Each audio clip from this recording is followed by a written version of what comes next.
তারা ক্ষমা চাইতে হবে। আমরা বলি না ওদের দল থেকে বহিষ্কার করতে হবে, আমরা বলি আমাদের নবীজিকে যে গালি দিয়েছে, কটূক্তি করেছে, তার ফাঁসি চাই আমরা।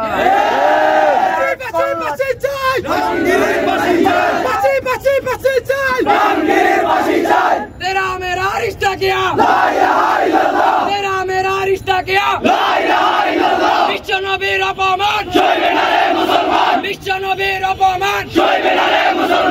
এখন তো ভারতের মুসলমানরা দাঁড়িয়েছে, আগামীতে যদি বিচার না করেন আমরাও যা দাঁড়াবো ইনশাআল্লাহ। তখন আমাদের লং মার্চ টু মুম্বাই হয়ে যাবে ইনশাআল্লাহ। আমরা আমাদের নবীজির ক্ষেত্রে এক চুল পরিমাণও ছাড় দেব না। আমরা বারবারই বলে দিচ্ছি, আমরা দেখুন সম্প্রদায় কাকে বলে দেখেন, ঘরের পাশে হিন্দু রাখতেছি, অত্যাচার করতেছি না দেখেন।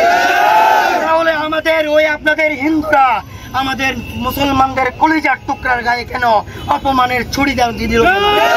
আপনি মনে রাখেন, স্বৈরাচারকে আপনি নিয়ে গেছেন, স্বৈরাচার চলে গেছে, স্বৈরাচার থাকাকালীন আমাদের নবীর নামে অনেক অপমান হয়েছে, কোন শাস্তি ব্যবস্থামূলক শাস্তি আমরা দেখি নাই।